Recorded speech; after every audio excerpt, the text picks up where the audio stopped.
I was been supposed to change up. I was been supposed to fold all this pressure. I was been supposed to change up. Nigga, what would I look like? I come from the hood, I represent the only way up. Had to hustle, boy, I'm tryna touch the toy, I'm tryna fuck these LA streets up. Think it's safe to say that I did it, look, nigga, all black, everything. And my diamonds all love like Girl Wayne. Look, blue rags in the south of France, and some things in life that won't never change. Man, I'm a nigga that's supposed to war, cause I'm a street survivor and they mold this wrong. Before rap, we was Rolling Stones, I drove a Cutlass coupe, a copper quarters on. Front of the building on my mobile phone, I'm thinking pace myself, cause you can overdose. Not on the drugs, but the life you chose. Like hanging niggas down like parole. No such thing as they might parole, they putting cameras up and microphones, they got me sandwiched in, I want. Welcome back, people. It's your boy, Real Talk Mr. Anonymous, back with you again. Man, just got finished watching this crazy basketball game. Had to come live and talk to y'all about this game, man. I was gonna shoot a podcast tomorrow, but I said I had to come back to y'all tonight and give y'all that real deal tonight. Back with you again, Real Talk Mr. Anonymous, man. We're gonna talk about this playoff finals just came on, man. We're gonna get into a lot of the subjects. We're gonna get into what you think about Kevin Durant, if he should have played, if he should have stayed out, if he should have played. We're going to get into a little bit of Manny ORTIZ getting shot over in Dominican Republic while he was partying. Man, we're going to get into some everything, man. So we're going to take a quick break, man, and I'm going to be back with you, man. I'm going to dive right on in, man. As a matter of fact, we're not going to take no quick break. We're going to dive right on into it right here and right now. As you know, watching the game tonight, Toronto Raptors took a 3-2 lead, had an opportunity to close them out.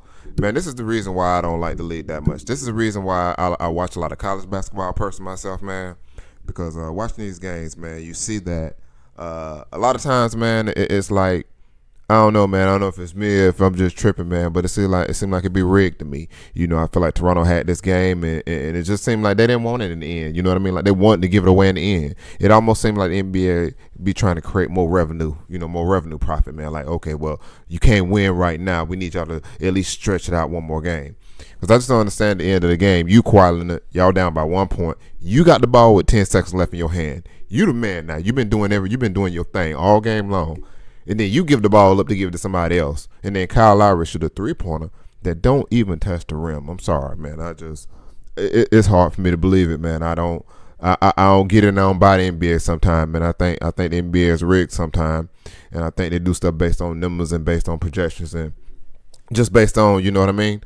Based on getting money. It's a money game for them at the end of the day. This game should have been closed out. There was no reason that this game should be going to a game 6. It should have been closed out. It should have been 4-1. There's no reason Golden State should have won this game. Period. Point blank. Period. I don't care what nobody say. They say what they want to say. This game was in Toronto's hands for them to win it tonight. And as you see how the game went and how the game flowed, they had an early 14-point lead in the second quarter, and then Toronto came back and Toronto started putting it on that ass, you know what I mean? Toronto started, then Kawhi started doing work, hit a couple threes, a couple back downs. I understand, like I said, again, you Kawhi Leonard, you have the ball in your hands. You are the man on the team. The ball is given to you with 9 minutes and you giving the ball up to somebody else. Double team or not, you should have gave up the ball and then got that thing right back. But anyway, it's 3-2 game, man. Going to game 6, I guess I hype it up a little bit. We'll see what's going to happen going back to Golden State. Very interesting game tonight, man. Watched it from the beginning to end. This is probably one of the first games that I watched from beginning to end. I usually flip back and turn back. It hasn't been that compelling to me of NBA Finals, so I've been flipping back and forth watching it. But this game right here, man, this game was the truth, man. It was a real good game, man. It came down to why, and I like this game. This game played out exactly the way I thought it was gonna play out. I thought it was gonna be a close, tight one to the end, and then somebody thought Toronto was going to be able to sneak this last game in and get it over with. But anyway, we're going to game 6. We're going back to the Oracle. We're going to see what Golden State going to do. We're going to see if Golden State can pull a Cleveland Cavaliers, pull LeBron on them. Down 3-1 to pull LeBron on them and win 3 straight games. We're going to see what kind of heart, everybody talking about they got the heart of a champion. Well, let's see what kind of heart of a champion they got then. We're going to see how they get down. So, man, we're going to see how this next game go, game 6. And we ready to see what's gonna happen. More importantly, man, let's talk about KD, Kevin Durant, man, coming in and playing, man. I thought from the get-go, from the beginning, that he should have played. With that calf injury, he hasn't played in 20 days. it's hard to come back and be productive and be yourself after you haven't played in 20 days on a calf injury. And this is the reason why I always stress in some of my earlier podcasts is the teams and the owners don't give a damn about these players. They'll put you out there if it means for them to accomplish what they want to accomplish. But then when things go wrong and you got to do so forth and so on, where they're going to be at. Now, to me, it looked like he ruptured that Achilles. Everybody was saying it's possible Achilles rupture is what everybody is saying. And if he done that, that is a long, strenuous process to get back. I mean, if you look at DeMarcus Cousins, he's just getting back into kind of rare form now. And that was, a year and a half ago? So it's a potential career setback move for him to come back. He shouldn't have came back. He should have made sure he took his time in coming back until he felt right and not feel pressure from organization, from fans, from peers, from me to you, from anybody to feel like he had to come back and perform right now because he didn't. He could have took his time. He could have waited. Real talk. He could have took his time. He could have waited to come back because now he don't do nobody no good because when we going to see him again, it's going to be another probably all the way through next year, end of next year before we see him again. Now, because his name is Kevin Durant, no matter where he want to go, he's still going to sign a contract because he is Kevin Durant. But think about another situation with a player that's less talented than him, that's still good but less talented, and suffered an Achilles rupture. Let's just say if it is an Achilles rupture, that could be something that could be life changing for them. Perfect example. My partner, my Mighty Mouse that I mess with heavy, the killer. Isaiah Thomas in Boston balled out. Period. Hands down. That year he balled out. It wasn't nobody better in the fourth quarter than Isaiah Thomas. That's a fact. That's not an opinion. I was talking with my partner yesterday. That is a fact. Isaiah Thomas was the best fourth quarter player in the NBA 2 or 3 years ago. Period. Nobody couldn't mess with him. And then he messed around and came back and messed up that hip. And he's just getting back into rare form now. But look at the position he's in. He never got paid. He never got his money that he was due.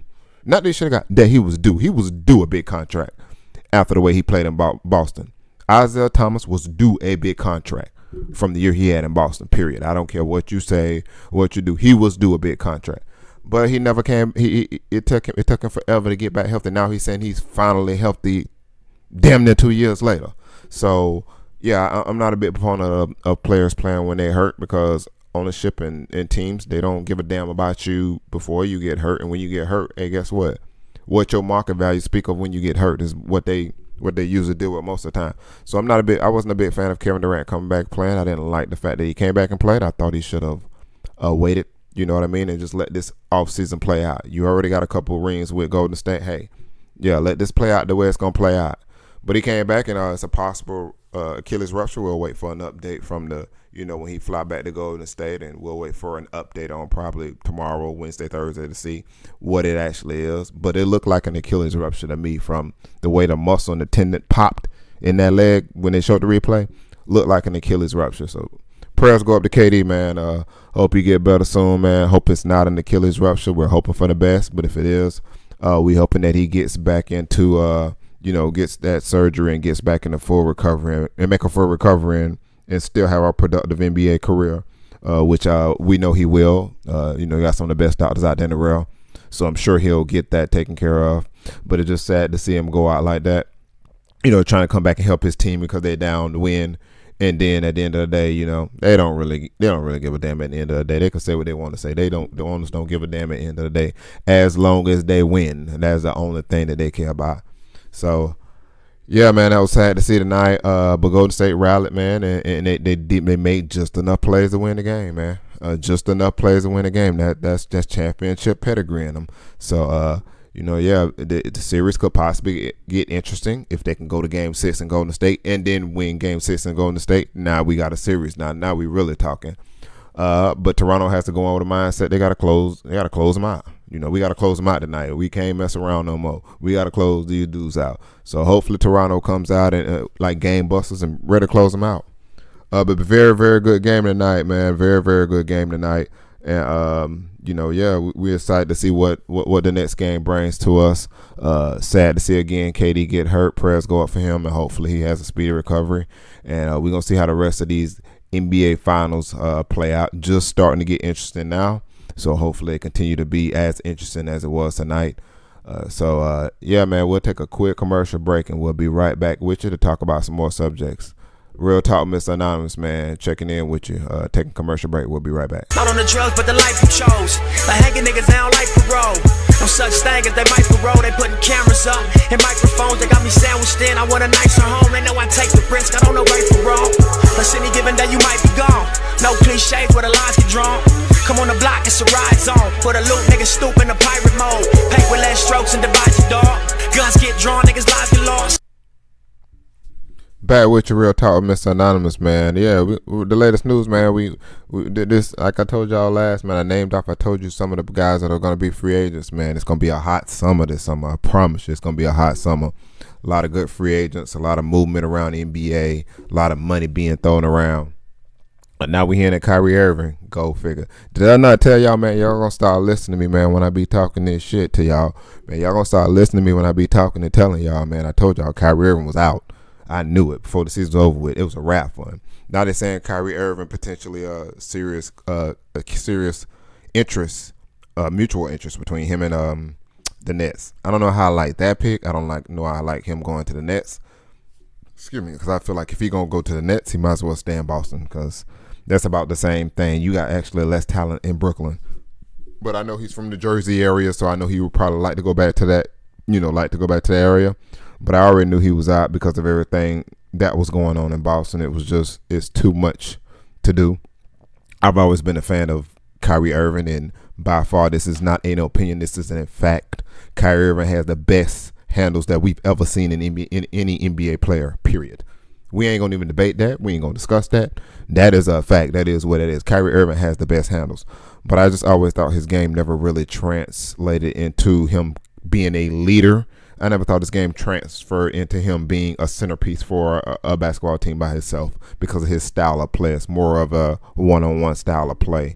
And I think you have to have the right pieces around him and the right people around him in order to play that style. And that's why him and LeBron did, although they had their issues, him and LeBron worked because LeBron was a pass-first player. So that always worked for them, and he needs another player like that. Maybe he needs to think about going to L.A. and teaming up with LeBron, maybe. Food for thought. Anyway, that's my opinion. I think he needs to go back to LA and maybe team up with LeBron, and maybe you can get an AD. Maybe you can't get an AD. Maybe you can get a Klay Thompson. Maybe you can get him, LeBron, and Klay, because Klay is going to be a free agent. There's a lot of possibilities out there for him. I just don't see the Nets as being the number one possibility or why he wants to go there. I don't understand. I'm lost with that. But I do think the Nets have good pieces, but if you put them on the Nets, then you have D'Angelo Russell, and you have him and D'Angelo Russell, which are both point guards. So I don't know how that will work out. So I'm not a big fan of that whole Nets thing. I think if he's really need to be evaluating where he's want to go, I think LA would be the spot. The ideal spot for him will be Los Angeles. I don't see another team where he can go in at and be probably as productive as in a Los Angeles Lakers uniform with LeBron. Period. So I think that needs to be some strong consideration that he needs to look at. I don't know, like I said, why he's looking at the Nets. That wouldn't be a viable option to me as far as their roster and what they have. I don't think they have enough for him to even compete with him alone by himself. So I'm not sure what the narrative in that, if he's trying to team up and bring somebody else along, but maybe that's what he's trying to do. But, I don't see the Nets as being an option. I will see the Lakers being a very viable option for him. But the reports are saying that him and the Nets have strong mutual interests. So we'll see how that play out, man. A lot of big moves this offseason. We're going to watch them. We're going to see how that play out, man. And it's going to be, man, it's going to be an amazing summer, man. When that free agent market hit, man, y'all going to see. They're going to be moving, man, moving and shaking. So, we interested to see how that going to go, man. And, I feel like Durant, back to the game. We're going to talk a little bit about this Toronto Golden State series. I feel like they needed Durant because I feel like without Durant, they're not going to win this championship without Durant. Now, we said before they've won without Durant, and that is true. They have won before without Durant. But that was before teams started to stack the roster on them. I feel like with the way the NBA is going right now, they have to have Durant to win championships. If they don't have Durant, they're not going to win. Me and my partner we had a little discussion, a little back and forth, a little discussion with my partner, Big Round, in the A, in Atlanta. Shout out to Big Round in Atlanta. We had a discussion, man. We was talking about, We was talking about KD and LeBron, and we was talking about Steph Curry and LeBron, and I've always said that LeBron is one of the most impactful players that the league has ever seen. And what I mean by impactful is he has impacted the game more than one way, not just with scoring, not just with defense, but scoring, defense, assists, just everything. He is the total package type of player. And Steph Curry, to me, is just a good shooter. He's not a great player. He's never been a great player. He's not a player by himself that can carry a team. That's proven. He was struggling without Klay Thompson in there. And before Klay Thompson came back, they wouldn't have won another damn game if Klay Thompson wouldn't have came back. So I just think by himself, he is a good player, but he's not great. He's not an impactful player. And LeBron showed you over the years that he can take a bunch of scrub-ass motherfuckers and he can get it done. He done showed you that. That's a fact. LeBron took a team in Cleveland where he had DeMonte West, Anderson Varejao. He had Mo Williams. He had a bunch of Mo Williams was cold. I'm a fan of Mo Williams. Shout out to the Dallas native Mo Williams. But Mo Williams, he didn't have a whole lot. Boobie Gibson, Daniel Gibson. He didn't have a little bit. He took them scrubs to the Eastern Conference Finals against Detroit Pistons, and then he took that sorry Cleveland Cavaliers team that was playing Golden State and won the first two games with Matthew Dellavedova and the rest of those bums he had. Come on, man. Greatness speaks for itself. People can hate on LeBron all they want to. Greatness speaks for itself, and that's what he's demonstrated with nothing but greatness throughout his career. Steph Curry has never had that. Man, he's never been able to be great like that. He's been a good player, but he's never been able to be great. And anybody who say he's great, I don't think so. Steph Curry is not a great player. He is a good player, a sound player, not great. And not an impactful player. He can't do it by himself. He can't carry a team like LeBron has carried a team over the years by himself. So y'all can get that out your head that Steph Curry is better than LeBron, and Steph Curry is the best player in the NBA right now. LeBron James is still the great best player in the NBA. And the gap is closing. Don't get me wrong. It's getting narrative. Kawhi is creeping up there. And Greek Freak is creeping up there. There's some players that's behind him that's creeping up. But LeBron James is still the best player in the NBA. Period. Y'all can argue me all y'all want to. It is what it is. I don't give a damn. Say what you want. LeBron is the greatest. Anyway, series was good, man. And we look forward, like I said, to the next series. And, man, we just going to keep going on from there and see how it goes, man. Man, we want to talk about that crazy news, man. I was watching ABC News, as I always like to do. I like to keep it diverse. You know what I'm saying? I like to be diverse. I don't like to be in one direction. You know what I mean? I like to be diverse and keep my ears to the street, to the real news. I try to be cultured a little bit. You dig? So I was looking at the ABC News, and we want to send prayers out to David Ortiz of the Boston Red Sox. Say he was in his hometown Dominican Republic at a club, partying, shaking, doing his thing, and I think he got shot in the stomach or something. So he had to have surgery, had to fly him back, but he's expected to make a full recovery. Now, this goes along the line of what I was saying a long time ago when if anybody has been listening to me since the first episode, hey, man, I appreciate y'all. Shout out, salute.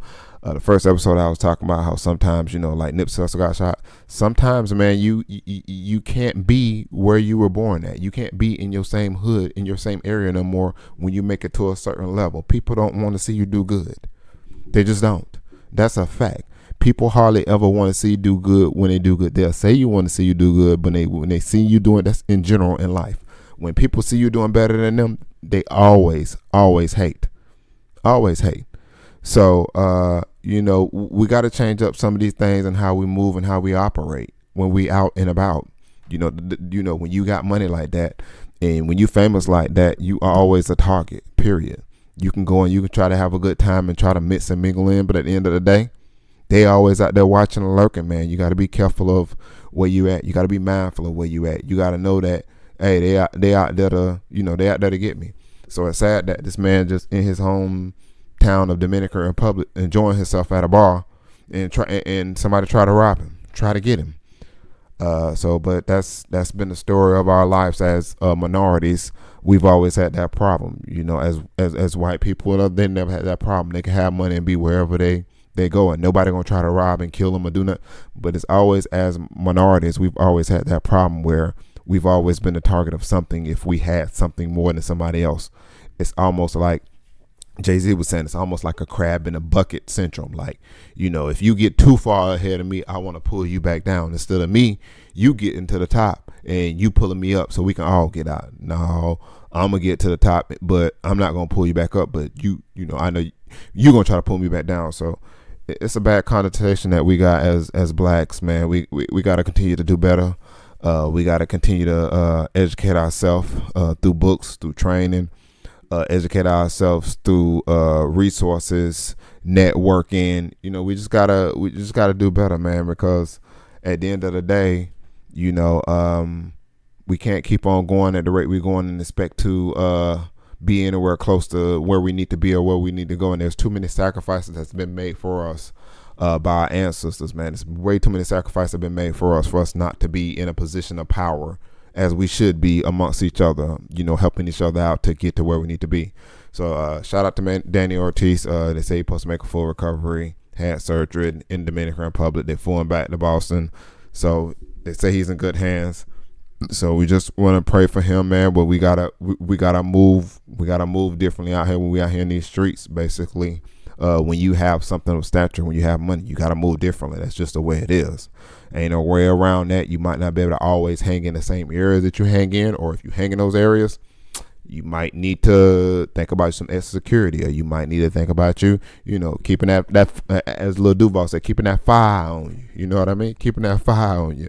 So we just got to move a little differently. So that was the news on that, man, that I seen, man. We're going to take a quick little break again, and we're going to get back into the rest and try to, wrap this thing up. I just wanted to come to y'all tonight and talk about this game, man. It was on my heart. I just seen it going live. I said, I got to get on here and go live tonight. I can't wait. I can't waste no time, man. I got to get on here and do my thing. So I'm on here doing my thing, man. Taking a quick commercial break, and we'll be right back to you. Before rap, we was Rolling Stones. I drove a Cutlass coupe, a copper cortisone. Front of the building on my mobile phone. I'm thinking pace myself, cause you can overdose. Not on the drugs, but the life you chose. Like hanging niggas, they don't like parole. No such thing as they might parole. They putting cameras up and microphones. They got me sandwiched in. I want a nicer home. They know I take the risk. I don't know right from wrong. Plus any given day you might be gone. No cliches where the lines get drawn. Come on the block, it's a ride zone. Put a loot, nigga stoop in the pirate mode. Paint with less strokes and divide your dog. Guns get drawn, niggas lives get lost. Never was entitled, had to fight for rawness. Back with your real talk with Mr. Anonymous, man. I seen the funniest thing in the news the other day, man. I thought this was I say, man, they gotta be just messing around. They gotta be, this gotta be a publicity stunt. Somebody gotta be messing with me, pulling my leg. It gotta be April Fool's or something. So check this out, people, man. This rapper named Chad Harrington was charged with $4.1 million of fraud on a credit card company that he used to, quote unquote, be an engineer specialist for between 2008 and 2015.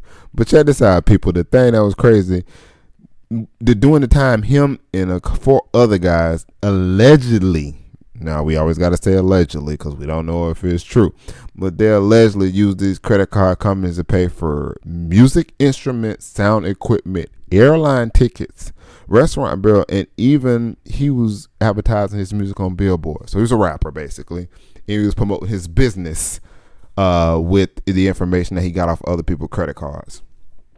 Now let's dive into the first thing about this. First, if you had the money to spend $4.1 million, why would you want to be a rapper? You looking for clout? You looking for fame? What you looking for? $4.1 million that you use for various things for 3 years, and you use it all to be a rapper?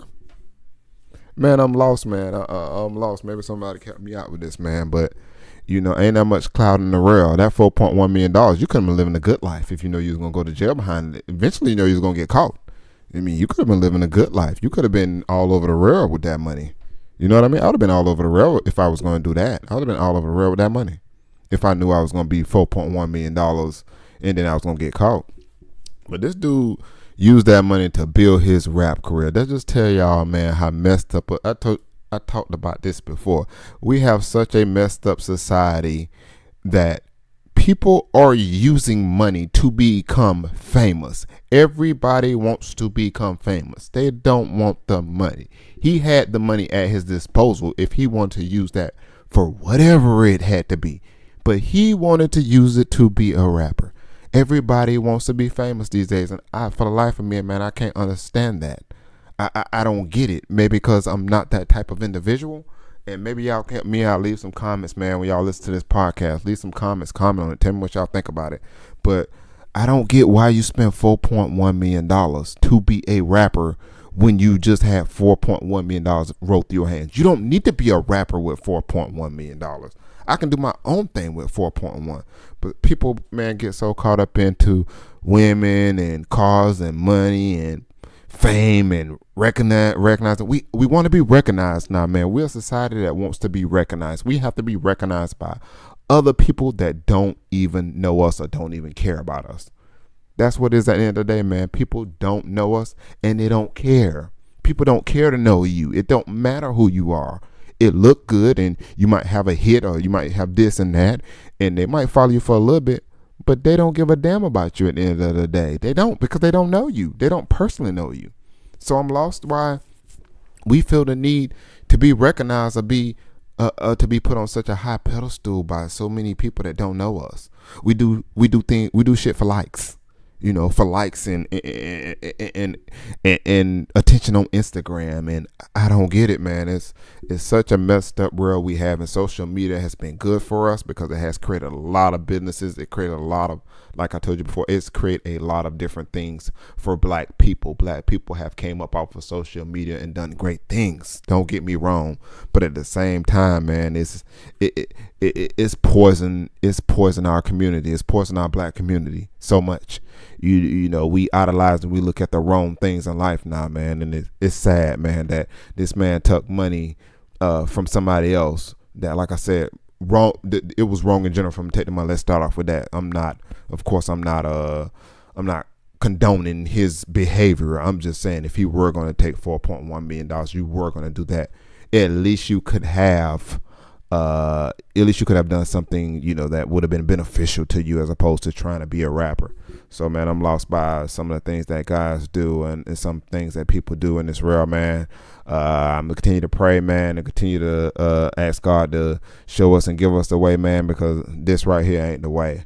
But, yeah, this man is on trial now, possibly going to jail for, I don't know, they said up to 40 years or some crazy thing. Some crazy sentence that he might get for this $4.1 million for fraud for trying to be a rapper. So you going to jail for trying to be a rapper. I don't get it, man. You could have used that. If it was about the women and all that, man, you could have used that same 4.1 and still got the women with that because you still had money. Just straight up. You could have used that money and could have balled out with women if you wanted to and still had the same amount of what you call them that you do now. Everybody might not have known you, but as long as you got money, you're going to always have women, period. I don't care who you is. As long as you a guy that got money, there's going to be a market for women for you. So, I mean, I understand that, man. Crazy story. I read that, man. I almost fell out, man. I said, man, this can't be true, man. This is April Fool. Somebody got to be fooling me. But it is true, man. Dude, Chad Arrington is on trial right now for $4.1 million in fraud. Crazy, crazy, crazy.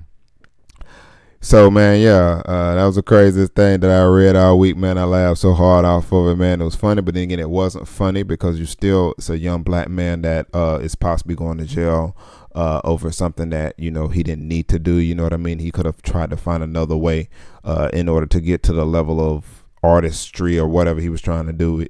There was another way out, but it was funny, but at the same time, it wasn't funny. So, man, it's a sad story. But at the same time, I'm just, man, if it's funny to me, it's funny to me, man. It is what it is. It was good stuff, man. It was funny.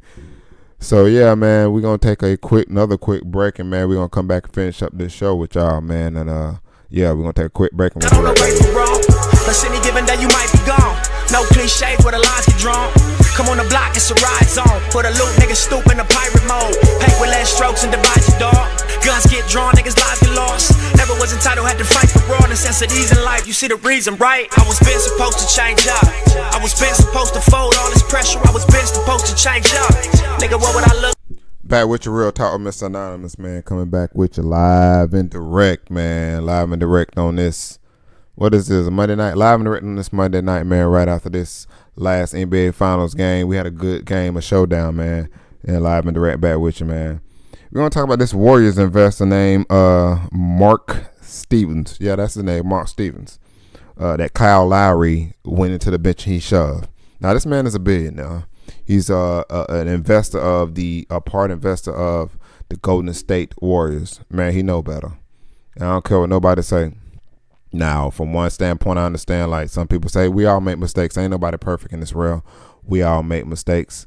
But, as far as I was concerned, if you are owner and you in the stands and you push a player, that 1 year ban and that $500,000 is nothing to me. That's a drop in the bucket for you. You should have been fined a couple $1 million and you should have been banned for at least 2 or 3 years as far as I was concerned. That's just how I feel about it, because you are owner. You know better than that. If that was a player coming and pushing the owner, what would he have gotten? Let's just be real. What kind of penalty, or what kind of, especially a black player pushing a white owner, what kind of penalty, what kind of punishment would he have gotten? It would have been a lot more strenuous than just a 1 year ban and a $500,000 fine, man. So I didn't like the way that was handled, man. I think that was handled poorly.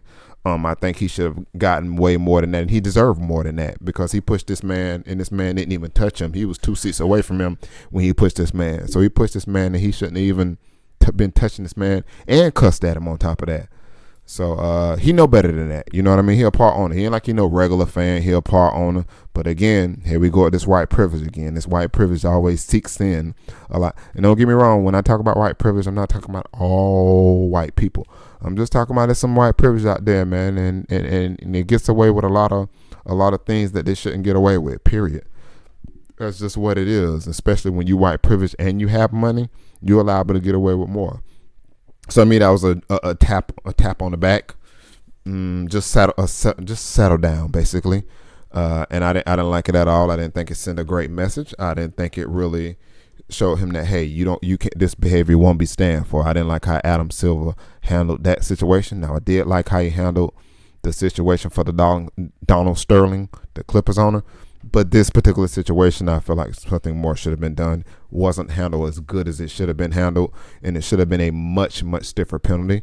That's just my opinion. You may disagree, you may not. It is what it is. It's just how I feel. So yeah, man, appreciate y'all tuning in again to Real Talk with Mr. Anonymous, man.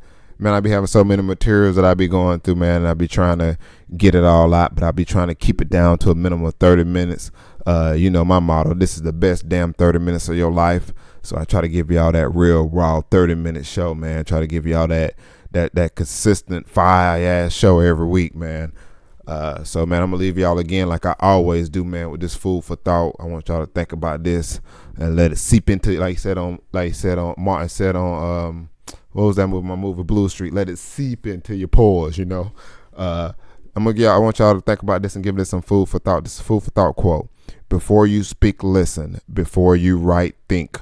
Before you spend, earn. Before you investigate. Before you criticize, wait. Before you pray, forgive. Before you quit, try.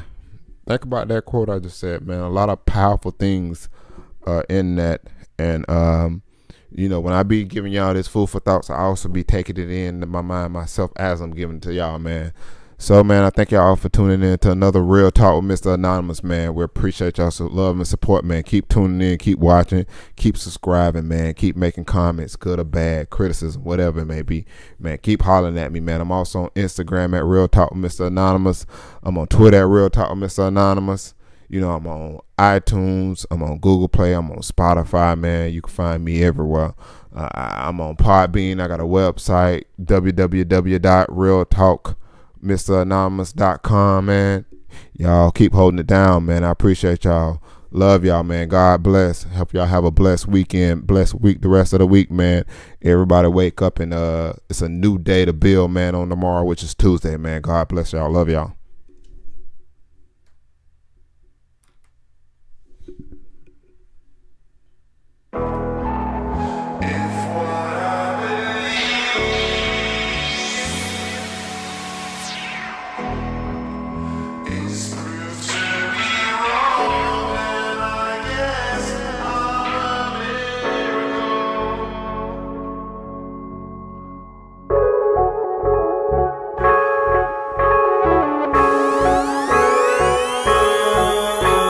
I was been supposed to change up. I was been supposed to fold all this pressure. I was been supposed to change up. Nigga, what would I look like? I come from the hood, I represent the only way up. Had to hustle, boy, I'm tryna touch a toy, I'm tryna fuck these LA streets up. Think it's safe to say that I did it, look, nigga, all black, everything. And my diamonds all love like Girl Wayne. Look, blue rags in the south of France, and some things in life that won't never change. Me, I'm a nigga that's supposed to ball, cause I'm a street survivor and they mowed us wrong. Before rap, we was Rolling Stones, I drove a Cutlass coupe, a copper cortisone. Front of the building on my mobile phone, I'm thinking pace myself, cause you can overdose. Not on the drugs, but the life you chose. Like hanging niggas, they don't like parole. No such thing as they might parole, they putting cameras up and microphones, they got me sandwiched in. I want a nicer home, they know I take the risk, I don't know right from wrong. Plus any given day you might be gone. No cliches where the lines get drawn. Come on the block, it's a ride zone. For the loot, niggas stoop in the pirate mode. Paint with less strokes and divide your dog. Guns get drawn, niggas lives get lost. Never was entitled, had to fight for raw necessities in life. You see the reason, right? I was been supposed to change up. I was been supposed to fold all this pressure. I was been supposed to change up. Nigga, what would I look like? I come